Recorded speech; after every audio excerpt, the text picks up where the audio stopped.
We're here with Janice Marturano, founder of the Institute for Mindful Leadership, author of Finding the Space to Lead, and a frequent contributor to Mindful Magazine and mindful.org. Welcome, Janice. Tell us a little bit about what you're up to nowadays with presenting mindful leadership. Thank you, Jim. I'm delighted to be here and to have an opportunity to share with you some highlights from 2015 at the Institute for Mindful Leadership. For my colleagues and I, 2015 has been a very, very busy year of expansion and growth. We continue to be deeply grateful for the opportunity to bring the Institute's mindful leadership training to wonderful people at organizations around the world, in our open workshops and retreats, and in partnership with NYU's Stern Business School, where we get to bring our training to new and emerging leaders. We've seen our client base expand to not only include more of the Fortune 500 companies, but also mid-size and smaller organizations and law firms, educational institutions and physician leaders, healthcare organizations, and importantly for us, nonprofit organizations, where often leaders and employees in nonprofit organizations don't have the funding to attend. And we make sure with the help of our donors that nonprofit leaders can participate in our workshops and in our retreats. It's been especially exciting to see our clients experience what we do as not just about learning how to meditate and not just a nice to have tool. Organizations are more and more often telling us that mindful leadership training is now a critical part of developing the kind of leadership that they want to see from every employee at every level, now and in the future. We know from our own experience that when the training is about more than the mechanics of how to meditate, when it's encompassing the learning opportunities and experiences that really explore the real challenges and the opportunities that are here in today's world, that this work has the potential to transform our workplaces and our lives and our communities.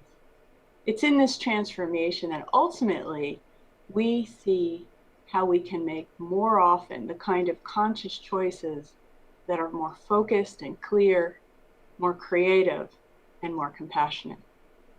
Thank you, Janice. That's terrific. So now, looking forward to 2016, tell us what's emerging for you in the work that you have with the Institute. And also, we'd love to hear if you have any kind of emerging trends or important issues that you'd like our audience to know and to look for in 2016. I think the issue that is always one of the most important ones for us in this field is understanding that we need to continue to find ways to support and develop individuals and their organizations after their initial training. And while there's no one answer to this issue, what we've learned is that it is important to have a way to stay connected to instructors and to other people on this journey, to other mindful leaders. So as we look toward 2016, we'll have a unique opportunity to introduce additional possibilities for these ongoing connections and support for individuals and organizations as part of our 5th anniversary celebration. It seems a little amazing to me, in fact, very amazing to me, that we're now at the 5th anniversary of the Institute for Mindful Leadership, and we're excited about 2016. But as part of addressing these issues, this particular issue, we have some plans. So we'll be inviting our alumni and our client organizations, the business community at large, and the mindfulness community to join in our celebration in a variety of ways, including a planned mindful leadership community forum, a special workshop that will teach people how to use Finding the Space to Lead and its free practices and free leadership reflections to support not only their work, but also the work they're doing with their colleagues or clients. And we'll be offering free live and interactive practice sessions for our alumni to support their ongoing exploration of mindful leadership. We'll also be inviting people in the mindfulness community at large to post a personal story of mindful leadership at work or at home or in their community. And we plan to share some of those stories in our newsletter and on our website in the upcoming year. So we'll have more details about all of these initiatives early in 2016 in our newsletters. And we hope that if you are not already on our mailing list, that you'll help us celebrate and join our mailing list so you get the newsletters and then participate in whatever feels right for you. Great, Janice, thanks.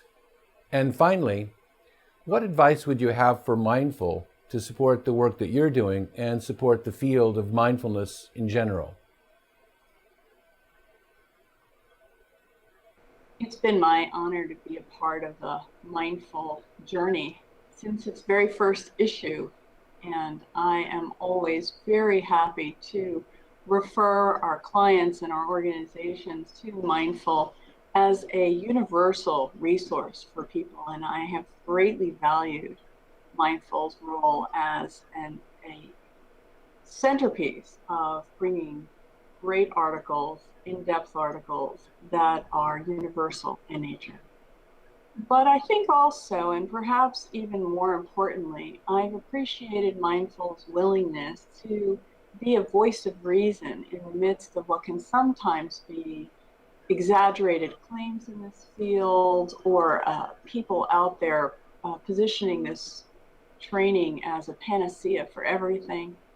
I've also appreciated Mindful's willingness to be the voice of reason when there are unfounded criticisms about the ways people are offering mindfulness or mindful leadership in a more universal way or in a science-based way.